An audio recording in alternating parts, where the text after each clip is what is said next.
With the new reveal of Starfield and all of its glorious gameplay, I think it's time we dive deeper into the dev cycle of this game. Of course, this title from Bethesda has been plagued with bad headlines, but I think it's time we consolidate that all into one video. Up next.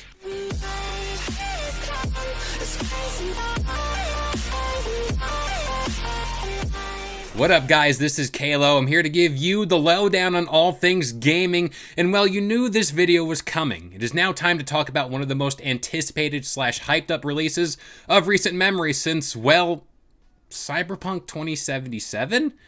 And that is Starfield, but we all know how Cyberpunk turned out. But enough negativity, let's focus on what we have to look forward to from Todd Howard and his team from Bethesda. Originally, an in-game teaser trailer was presented at E3 2021 during the combined Microsoft and Bethesda press conference, even confirming that this game will be released on November 11th, 2022 on Xbox platforms, and it will be a console exclusive.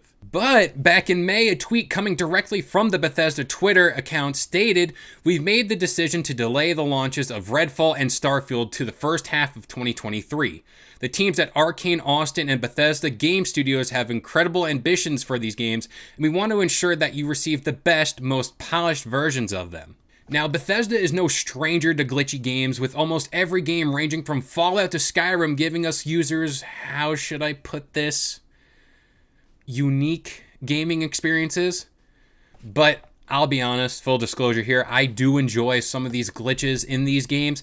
They just add a sort of level of charm to them. And let's not forget Man That's Falling Out of the Sky during Elder Scrolls Skyrim. The delay was met with a lot of backlash from gamers because gamers want their games when developers say they're coming out. Rightfully so, but this opens up a whole new can of worms. It is also worth noting that Bethesda isn't on its own anymore when it comes to creating games. They are now under the Xbox umbrella, and I'm fairly certain that when it comes to quality control measures, Microsoft does have these in place and will make sure that anything coming out to Game Pass will be polished and ready to go.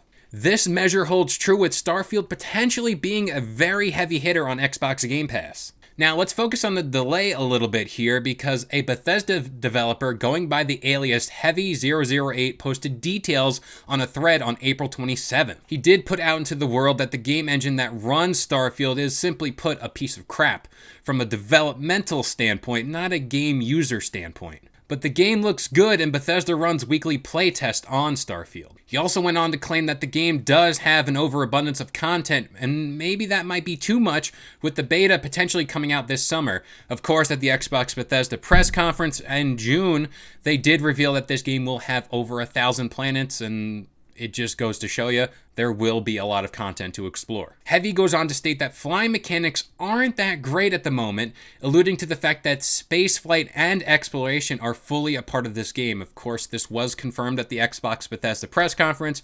You're going to be able to have dogfights in space, jump from planet to planet, and just explore what's out there. Now, speaking about those lovely flight mechanics in an article posted by Twisted Voxel, during the latest episode of King's Cast, King Fanman discussed that certain mechanics in Starfield are half-baked and aren't currently working the way they should be. He also mentioned flight controls of spaceships as an example of buggy mechanics. King Fanman also clarified that when he said buggy, he didn't simply imply that there was something wrong with the game, rather he intended to say that the mechanics aren't currently as smooth and balanced, which is expected. And personally, for me, coming off the barren wasteland that was Fallout 76 when it launched, I personally think that Bethesda has learned from its mistakes and learned from that release specifically, and they're going to make sure that this game hits its mark. Of course, when they look at games like Cyberpunk 2077 and that train wreck of a release, they have a lot of, how should I put this, improper ways to release a game versus proper ways to release a game. I do think Starfield will be ready to go come launch. I do believe that with Microsoft kind of guiding Bethesda's hand here, they also have more of a checks and balance system here in place. So I'm definitely looking forward to this game. I think this game has limitless potential when it comes to exploration, just overall fighting mechanics, and just flying in space. Like, that stuff seems cool to me. I'm very much looking forward to all the customization options, and, you know, the delay for this game was much needed. You know, over 1,000 planets, 100 systems. you're gonna have a lot there to cover, and there's bound to be glitches. I'm not gonna say this game's gonna come out and it'll be perfect, no glitches whatsoever. I think that whenever you open the door to so many planets, so many different places to explore, there has to be a glitch somewhere baked in there.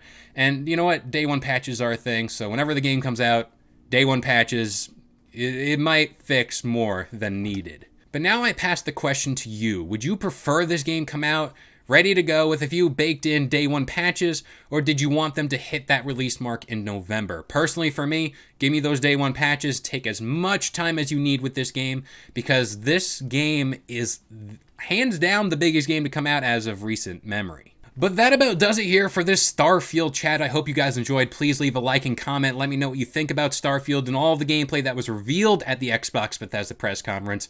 But I am Kalo. I gave you the lowdown on all things gaming, and we'll see you guys next time. Later.